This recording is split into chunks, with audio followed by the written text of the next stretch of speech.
श्री स्वामी समर्थ. आजपासून सुरू झालेला अधिक महिना तुमच्या जीवनात मोठा बदल घडवू शकतो. पण या काळात काही चुका नकळत झाल्या तर अनेक जणांना त्याचे नकारात्मक परिणामही जाणवतात. म्हणूनच आज मी तुम्हाला सांगणार आहे, अधिक महिन्यात काय करावे, काय टाळावे आणि कोणते नियम पाळल्याने भगवान विष्णूंची कृपा मिळते. विशेष म्हणजे या महिन्यात केलेलं छोटंसं पुण्यसुद्धा अनेक पटींनी वाढतं. त्यामुळे हा काळ अजिबात साधा नाही. ही माहिती तुम्हाला कुठेही सहज मिळणार नाही, म्हणून हा भाग शेवटपर्यंत नक्की ऐका. नमस्कार प्रिय बंधू भगिनींनो, तुमचा येणारा प्रत्येक दिवस सुखात, ऐश्वर्यात आणि निरोगी जाओ अशी मी स्वामींच्या पवित्र चरणी मनापासून प्रार्थना करते. मंडळी, आजपासून अधिक महिना सुरू झाला आहे. हा महिना भगवान विष्णूंना अत्यंत प्रिय मानला जातो. या महिन्याला पुरुषोत्तम मास, मल मास किंवा धोंड्याचा महिना असेही म्हटलं जातं. दर 3 वर्षांनी येणारा हा महिना खूप पवित्र आणि पुण्यदायी मानला जातो. अनेक लोक वर्षभर ज्या साधना करू शकत नाहीत त्या या एका महिन्यात श्रद्धेने करतात. कारण शास्त्रांमध्ये सांगितलं आहे की या काळात केलेल्या जप, दान, पूजा, उपवास आणि नामस्मरणाचं फळ अनेक पटीने वाढतं. पण एक गोष्ट लक्षात ठेवा, हा महिना फक्त पूजा करण्यासाठी नाही तर स्वतःमध्ये बदल घडवण्यासाठी आहे. अनेक जण फक्त नियम ऐकतात पण त्यामागचा भाव समजून घेत नाहीत. म्हणूनच या महिन्यात मन शांत ठेवणं, राग कमी करणं, खोटं न बोलणं आणि देवावर पूर्ण श्रद्धा ठेवणं खूप महत्त्वाचं असतं. बघा, अधिक महिन्यात कोणतेही मोठे मंगल कार्य केलं जात नाही. जसं की विवाह, गृहप्रवेश, मुंज, साखरपोळा अशा गोष्टी टाळल्या जातात. कारण हा महिना उपासनेचा आणि साधनेचा मानला जातो. पण याचा अर्थ भीती बाळगायची नाही. उलट हा महिना म्हणजे स्वतःला देवाजवळ नेण्याची सुंदर संधी आहे. या महिन्यात रोज सकाळी उठल्यावर भगवान विष्णूंचा स्मरण करा. राम, कृष्ण, विठ्ठल किंवा नारायण, ज्या रूपात तुमची श्रद्धा आहे त्या रूपात देवाची पूजा करा. रोज मोठी पूजा करायलाच पाहिजे असं नाही. फक्त श्रद्धेने एक दिवा लावा, तुळशीचं पान अर्पण करा आणि मनापासून ओम नमो भगवते वासुदेवाय हा मंत्र म्हणा. एवढंसं केलं तरी खूप मोठं पुण्य मिळतं. अनेक लोक विचारतात, आम्हाला वेळ मिळत नाही, मग काय करायचं? तर अशा वेळी फक्त नामस्मरण करा. चालताना, काम करताना, स्वयंपाक करताना मनातल्या मनात रामनाम घेत राहा. कारण अधिक महिन्यात देव भाव पाहतो, मोठेपणा नाही. या महिन्यात भगवद्गीतेचा 15वा अध्याय म्हणजे पुरुषोत्तम योग वाचणं किंवा ऐकणं खूप शुभ मानलं जातं. रोज थोडंसं ऐकलं तरी चालतं. त्याचबरोबर हरिपाठ, विष्णू सहस्त्रनाम किंवा श्रीराम जय राम जय जय राम या मंत्राचा जपही खूप फलदायी मानला जातो. आणखी एक महत्त्वाची गोष्ट, या महिन्यात सात्विक अन्न खाण्याला खूप महत्त्व आहे. कांदा, लसूण आणि मांसाहार पूर्णपणे टाळावा. कारण अन्नाचा थेट परिणाम आपल्या मनावर होत असतो. मन शांत ठेवायचं असेल तर सात्विकता खूप आवश्यक असते. शक्य असेल तर रोज सूर्योदयापूर्वी उठून स्नान करा. स्नानाच्या पाण्यात थोडंसं गंगाजल टाका आणि देवासमोर बसून काही मिनिटं शांतपणे प्रार्थना करा. बघा, दिवस कसा प्रसन्न जातो. या अधिक महिन्यात तुळशीची पूजा विशेष मानली जाते. रोज तुळशीपाशी दिवा लावा, तुळशीला पाणी अर्पण करा आणि भगवान विष्णूंना तुलसी दल वाहा. शास्त्रांमध्ये सांगितलं आहे की तुळशीमुळे घरात सकारात्मक ऊर्जा वाढते आणि मनोकामना पूर्ण होतात. दानालाही या महिन्यात खूप महत्त्व आहे. आपल्या ऐपतीनुसार अन्नदान, वस्त्रदान किंवा गरजू लोकांना मदत करा. मोठं दानच करायला पाहिजे असं नाही. एखाद्या भुकेल्या माणसाला प्रेमाने जेवण दिलं तरी देव प्रसन्न होतो. अनेक घरांमध्ये या महिन्यात अनारसे, बत्तासे, खारका किंवा फळांचं दान केलं जातं. काही सुवासिनी 33 दिव्यांचं वाण देतात. काही जणी तुळशीला रोज ओटीचं सामान अर्पण करतात. श्रद्धेनुसार जो नियम शक्य आहे तो जरूर करा, पण दिखावा करू नका. आणि सगळ्यात महत्त्वाचं, या महिन्यात आळस करू नका. उद्या करतो, नंतर करतो असं म्हणता म्हणता पूर्ण महिना निघून जातो. रोज थोडंसं का होईना पण देवाचं स्मरण नक्की करा. आता आपण पाहूया, अधिक महिन्यात कोणत्या चुका अजिबात करू नयेत, कोणते नियम पाळल्याने पुण्य वाढतं, कोणत्या गोष्टी टाळल्या नाहीत तर साधनेचं फळ कमी होतं. मंडळी, अनेक लोक अधिक महिन्यात पूजा तर करतात पण नकळत काही अशा चुका करतात ज्यामुळे केलेल्या साधनेचं पूर्ण फळ मिळत नाही. म्हणून या महिन्यात काय करतोय यापेक्षा कसं करतोय हे जास्त महत्त्वाचं असतं. सगळ्यात आधी एक गोष्ट लक्षात ठेवा, अधिक महिना म्हणजे फक्त उपवास किंवा नियम नाहीत. हा महिना मन शुद्ध करण्याचा आहे. म्हणून या काळात राग, वाद, भांडण, कटू बोलणं आणि दुसऱ्यांची निंदा करणं पूर्णपणे टाळायला हवं. काही लोक सकाळी पूजा करतात आणि दिवसभर घरात भांडणं करतात, पण अशा साधनेचा काही उपयोग होत नाही. देवापेक्षा आधी आपलं वागणं बदलणं गरजेचं आहे. या महिन्यात शक्य तितकं शांत राहा, कोणाला दुखवू नका. तुमच्या शब्दांमुळे एखाद्याचं मन दुखावलं जात असेल तर त्या गोष्टीकडे विशेष लक्ष द्या, कारण शास्त्रांमध्ये सांगितलं आहे की या पवित्र काळात दुसऱ्याला दिलेलं दुःख आपल्यालाच परत मिळतं. आणखी एक महत्त्वाची गोष्ट म्हणजे खोटं बोलणं टाळा. अगदी छोटं खोटं असलं तरी या महिन्यात सत्याला खूप महत्त्व दिलं जातं. सत्य बोलणं हीच मोठी पूजा मानली जाते. त्यामुळे व्यवहारात प्रामाणिकपणा ठेवा. अनेक लोक विचारतात की अधिक महिन्यात नवीन घर, नवीन वाहन, सोने किंवा महागड्या वस्तू खरेदी करू शकतो का? तर शक्य असेल तर या महिन्यात अशा मोठ्या खरेदी टाळाव्यात, कारण हा महिना साधेपणाचा आणि संयमाचा मानला जातो. जे आहे त्यात समाधान मानणं हीच या महिन्याची खरी शिकवण आहे. त्याचबरोबर विवाह, साखरपुडा, गृहप्रवेश, मुंज, वास्तुशांती अशा शुभ कार्यांपासूनही या काळात दूर राहिलेलं चांगलं मानलं जातं, कारण हा महिना देवसाधनेसाठी राखून ठेवलेला असतो. अनेक घरांमध्ये हे नियम आजही श्रद्धेने पाळले जातात. आता एक खूप महत्त्वाची गोष्ट सांगते. या महिन्यात कुलदेवी आणि कुलदैवतांची सेवा खूप महत्त्वाची मानली जाते. अनेक जण मोठमोठ्या पूजा करतात, पण स्वतःच्या कुलदेवतेकडे लक्ष देत नाहीत आणि मग म्हणतात की इतकी पूजा करूनही मनासारखं फल मिळत नाही. पण जोपर्यंत कुलदेवी आणि पितरांची कृपा मिळत नाही तोपर्यंत साधनेचं पूर्ण फळ मिळत नाही असं मानलं जातं. म्हणून या महिन्यापासून एक छोटासा नियम सुरू करा. तुमच्या कुलदेवीचा जो वार असेल त्या दिवशी सकाळी किंवा संध्याकाळी त्यांची पूजा करा, कुंकुमार्चन करा, आरती म्हणा. शक्य असेल तर उपवास करा. घरात देवाचं वातावरण निर्माण करा. बघा, हळूहळू घरात सकारात्मक बदल जाणवायला लागतील. तसंच आईची ओटी भरण्यालाही या महिन्यात खूप महत्त्व आहे. आई हयात असेल तर तिची ओटी भरा. आई नसेल तर देवीसमोर ओटी ठेवा. काही जणी मावशी, काकू, वहिनी किंवा सुवासिनी स्त्रीची ओटी भरतात. हा फक्त एक विधी नाही तर आई शक्तीचा सन्मान आहे. या महिन्यात गायीची सेवा करणं सुद्धा खूप पुण्याचं मानलं जातं. शक्य असेल तर गायीला हिरवा चारा, गुळपोळी किंवा गोग्रास द्या. जवळ गोशाळा असेल तर तिथे जाऊन सेवा करा, कारण गोमातेची सेवा ही थेट पुण्याशी जोडलेली मानली जाते. आणखी एक सुंदर नियम म्हणजे दीपदान. रोज देवापुढे किंवा तुळशीपाशी दिवा लावा. अगदी छोटासा दिवा असला तरी चालेल, पण श्रद्धा मनापासून हवी. अनेक जण अधिक महिन्यात अखंड दिवाही लावतात. हे लक्ष्मी प्राप्तीसाठी शुभ मानलं जातं. काही लोक या महिन्यात एक वेळ जेवण करतात. काही जण आवडत्या पदार्थाचा त्याग करतात, जसं की साखर, दूध, चहा किंवा एखादं फळ. तर काही जण जमिनीवर झोपण्याचा नियम पाळतात. पण लक्षात ठेवा, शरीराला त्रास होईल असे नियम जबरदस्तीने करू नका. श्रद्धा आणि क्षमता यानुसारच नियम घ्यावेत. आणखी एक महत्त्वाची गोष्ट म्हणजे या महिन्यात रोज थोडं तरी वाचन करा. श्रीमद भागवत, गुरुचरित्र, स्वामीचरित्र, हरिपाठ किंवा भगवद्गीता. जे शक्य असेल ते ऐका किंवा वाचा.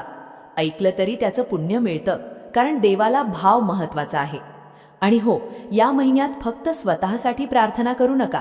घरासाठी, मुलांसाठी, आईवडिलांसाठी, संपूर्ण कुटुंबासाठी प्रार्थना करा.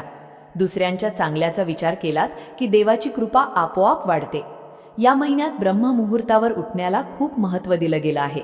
पहाटेचं वातावरण खूप शांत आणि सकारात्मक असतं. त्यावेळेला उठून स्नान करून देवाचं नाम घेतलं तर मन वेगळंच प्रसन्न होतं. अनेक लोक सांगतात की अधिक महिन्यात लवकर उठण्याची सवय लागली आणि त्याचा चांगला परिणाम संपूर्ण जीवनावर झाला. शक्य असेल तर रोज काही वेळ शांत बसून मंत्र जप करा. ओम नमो भगवते वासुदेवाय हा मंत्र या महिन्यात अत्यंत प्रभावी मानला जातो. तुळशीच्या माळेवर 108 वेळा जप केला तर मन स्थिर होतं. काहींना जास्त मंत्र पाठ नसतात, पण त्यात काहीच अडचण नाही. श्रीराम जय राम जय जय राम किंवा ओम नमो नारायणाय नमः हा जप सुद्धा खूप शुभ मानला जातो. आणखी एक महत्त्वाची गोष्ट म्हणजे या महिन्यात शक्य तितकं साधं राहावं. उगाच दिखावा, खर्च, चैनीच्या वस्तू, महागड्या खरेदी यापासून दूर राहण्याचा प्रयत्न करा, कारण हा महिना आपल्याला संयम शिकवतो. अनेक जण या काळात नवे कपडे, दागिने किंवा मोठ्या वस्तू खरेदी करणं टाळतात. तसंच काही लोक अधिक महिन्यात केस कापत नाहीत, दाढी करत नाहीत किंवा चप्पल न घालण्याचा नियम पाळतात.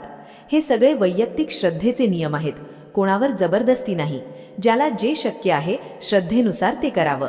या महिन्यात अन्नदानाला खूप मोठं महत्त्व आहे. घरात जेवण बनवल्यावर थोडा भाग गायीसाठी, पक्ष्यांसाठी किंवा गरजू व्यक्तीसाठी बाजूला काढा.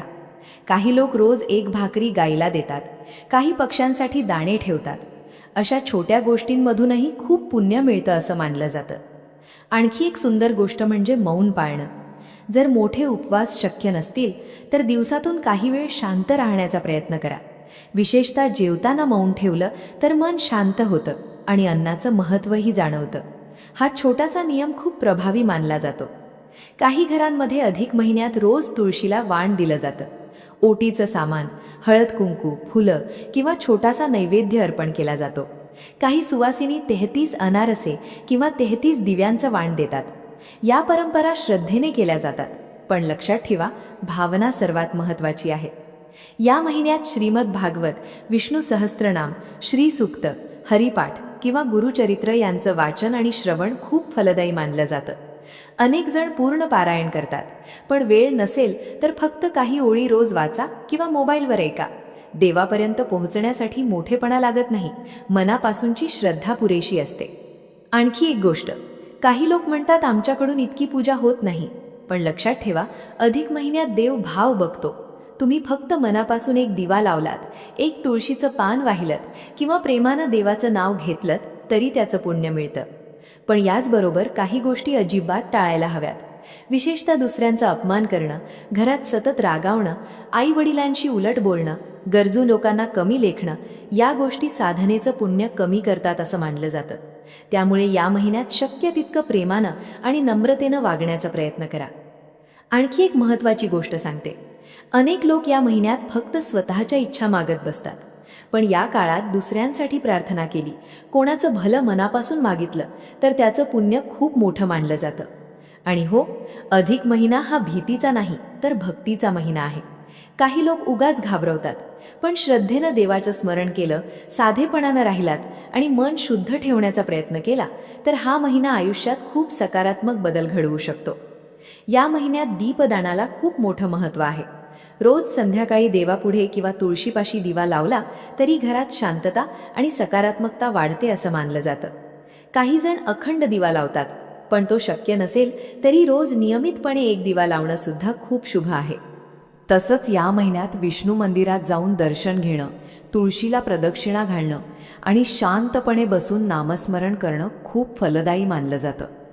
काही लोक रोज मंदिरात जाऊ शकत नाहीत, पण घरी देवासमोर बसून 2 मिनिटं मनापासून प्रार्थना केली तरी त्याचं पुण्य मिळतं.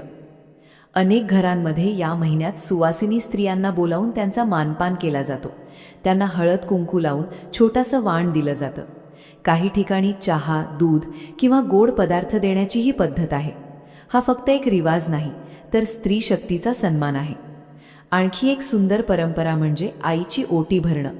आई हयात असेल तर तिची ओटी प्रेमाने भरावी. आई नसेल तर देवीसमोर ओटी ठेवावी. काही लोक कुलदेवीच्या मंदिरात जाऊन ओटी भरतात. हे करताना मनात कृतज्ञता असणं खूप महत्त्वाचं आहे. या महिन्यात उपवासालाही विशेष महत्त्व आहे. विशेषतः एकादशीचा उपवास खूप शुभ मानला जातो, पण प्रत्येकाला कठोर उपवास जमेलच असं नाही. त्यामुळे ज्याला जे शक्य आहे त्याने तसं करावं. काही जण फळाहार करतात, काही एक वेळ जेवतात, तर काही फक्त सात्विक अन्न घेतात. पण उपवास करताना शरीराची काळजी घेणंही तितकंच महत्त्वाचं आहे. अनेक भक्त या महिन्यात जमिनीवर झोपण्याचा नियम घेतात. काही जण गादी, बेड टाळून सतरंजी किंवा चटईवर झोपतात. यामागे शरीराला त्रास देणं हा उद्देश नसतो, तर साधेपणाने राहण्याची भावना असते. पण हे नियम आपल्या प्रकृतीनुसारच घ्यावेत. तसंच काही जण पूर्ण महिनाभर एक वेळ जेवण करतात. काही जण आवडत्या पदार्थाचा त्याग करतात, जसं की चहा, साखर, दूध किंवा गोड पदार्थ. हे सगळं मनावर नियंत्रण ठेवण्यासाठी केलं जातं. या महिन्यात भागवत कथा, हरिपाठ, गुरुचरित्र, स्वामीचरित्र किंवा भगवद्गीता ऐकणं खूप पुण्यकारक मानलं जातं. काही लोक पूर्ण पारायण करतात, पण वेळ नसेल तर मोबाईलवर ऐकलं तरी चालतं. देवापर्यंत पोहोचण्यासाठी फक्त श्रद्धा लागते. आता एक खूप महत्त्वाची गोष्ट, अधिक महिन्यात आळस हा सर्वात मोठा शत्रू मानला जातो. उद्या करतो, वेळ मिळाला की करतो असं म्हणत राहिलो तर पूर्ण महिना निघून जातो. म्हणून रोज थोडं का होईना पण नियमित साधना करा. एक माळ जप, एक दिवा, एक हरिपाठ, पण सातत्य ठेवा. या महिन्यात दुसऱ्याला मदत करणं खूप शुभ मानलं जातं. एखाद्या गरजू व्यक्तीला अन्न देणं, कपडे देणं, पुस्तक दान करणं किंवा गाईला चारा घालणं या छोट्या गोष्टींमधूनही खूप पुण्य मिळतं असं सांगितलं गेलं आहे. आणखी एक गोष्ट लक्षात ठेवा, या महिन्यात फक्त देवाकडे मागणं नाही तर स्वतःमध्ये बदल करणं महत्त्वाचं आहे. राग कमी करणं, संयम वाढवणं, शांत राहणं आणि दुसऱ्यांशी प्रेमानं वागणं ही सुद्धा मोठी साधना आहे. अनेक लोक विचारतात की या महिन्यात वाढदिवस साजरा करू शकतो का, वर्षश्राद्ध करू शकतो का? तर हो, हे करता येतं, त्यात काही अडचण नाही. तसेच कुलदेवीच्या दर्शनालाही जाऊ शकता. आणि हो, काही लोक अधिक महिना आला की उगाच भीती पसरवतात, पण खरं पाहिलं तर हा महिना भीतीचा नाही, हा महिना भक्तीचा, साधनेचा आणि मन शुद्ध करण्याचा आहे. श्राद्धेनं केलेली छोटीशी सेवासुद्धा या काळात खूप मोठं फळ देते. सगळ्यात आधी एक गोष्ट लक्षात ठेवा, या महिन्यात देवापेक्षा आधी मन शुद्ध ठेवणं गरजेचं आहे. अनेक जण बाहेरून खूप धार्मिक दिसतात, पण घरात सतत राग, चिडचिड, भांडणं सुरू असतात. अशा वेळी पूजा करूनही मन शांत राहत नाही. म्हणून या महिन्यात शक्य तितकं प्रेमानं बोला, कोणाचाही अपमान करू नका. आई वडील, घरातील मोठी माणसं आणि गरजू लोकांचा आदर करा. विशेषतः परनिंदा टाळा. दुसऱ्यांच्या चुका काढणं, वाईट बोलणं, मत्सर करणं या गोष्टी या पवित्र काळात अजिबात चांगल्या मानल्या जात नाहीत. या महिन्यात शक्य तितकं सकारात्मक राहण्याचा प्रयत्न करा. आणखी एक महत्त्वाची गोष्ट म्हणजे अन्नाचा आदर करा. अन्न वाया घालवू नका, कारण या महिन्यात अन्नदानाला खूप मोठं पुण्य मानलं गेलं आहे. घरात जे काही बनतात त्यातलं थोडंसं अन्न गायीसाठी, पक्ष्यांसाठी किंवा गरजू व्यक्तीसाठी बाजूला ठेवण्याचा प्रयत्न करा. या महिन्यात शक्य असेल तर दररोज तुळशीला नमस्कार करा, तुळशीपाशी दिवा लावा आणि भगवान विष्णूंचं स्मरण करा. काही लोकांना मोठ्या पूजा जमत नाहीत, पण श्रद्धेनं केलेलं छोटंसं कामसुद्धा देवापर्यंत पोहोचतं. अनेक जण विचारतात की या महिन्याला पुरुषोत्तम मास का म्हणतात? कारण हा महिना भगवान विष्णूंना अर्पण केलेला मानला जातो. शास्त्रांमध्ये सांगितले की या महिन्याला स्वतः श्री हरीने स्वीकारलं. म्हणून या काळात विष्णू उपासनेला विशेष महत्त्व दिलं जातं. आणि या महिन्याला धोंड्याचा महिना असंही म्हटलं जातं. अनेक घरांमध्ये या काळात पारंपरिक पद्धतीने धोंडे बनवले जातात. काही ठिकाणी अनारसे, वाण, दीपदान आणि विविध व्रतं परंपरेनुसार केली जातात. श्रद्धा आणि संस्कार जपण्याचा हा सुंदर काळ असतो. पण एक गोष्ट कायम लक्षात ठेवा, कोणताही नियम भीतीपोटी करू नका. देव कधीच घाबरवत नाही. श्रद्धेने, शांत मनाने आणि प्रेमाने केलेली साधना जास्त महत्त्वाची असते. स्वतःला त्रास होईल असे कठोर नियम घेऊ नका. आपल्या प्रकृतीनुसार आणि क्षमतेनुसारच व्रत करा. या महिन्यात शक्य असेल तर मोबाईलवर वेळ वाया घालवण्यापेक्षा थोडा वेळ देवासाठी द्या. हरिपाठ ऐका, रामनाम घ्या, गुरुचरित्र किंवा भगवद्गीतेचं थोडंसं वाचन करा. घरात देवाचं वातावरण तयार करा. बघा, मनातली अस्वस्थता हळूहळू कमी व्हायला लागते. आणखी एक सुंदर गोष्ट, या काळात फक्त स्वतःसाठी नाही तर संपूर्ण जगासाठी प्रार्थना करा. घरात सुखशांती राहो, आजारी लोकांना बळ मिळो, प्रत्येकाच्या आयुष्यात चांगलं घडो अशी प्रार्थना केली की मन खूप हलकं होतं. आणि हो, या अधिक महिन्यात एक छोटासा नियम नक्की पाळा. रोज देवाचं नाव घ्या. कितीही काम असलं, कितीही धावपळ असली तरी दिवसातून काही मिनिटं देवासाठी ठेवा. कारण हा महिना पुन्हा लगेच येत नाही. ही माहिती तुम्हाला कुठेही सहज मिळणार नाही.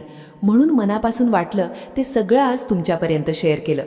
व्हिडिओ आवडला असेल तर व्हिडिओला लाईक नक्की करा. तुमच्या कुटुंबातील आणि मित्रपरिवारातील लोकांपर्यंत हा व्हिडिओ शेअर करा. आणि तुम्हाला काही प्रश्न असतील तर कमेंटमध्ये नक्की लिहा. तसेच चॅनलवर नवीन असाल तर सबस्क्राईब करायला विसरू नका. श्री स्वामी समर्थ.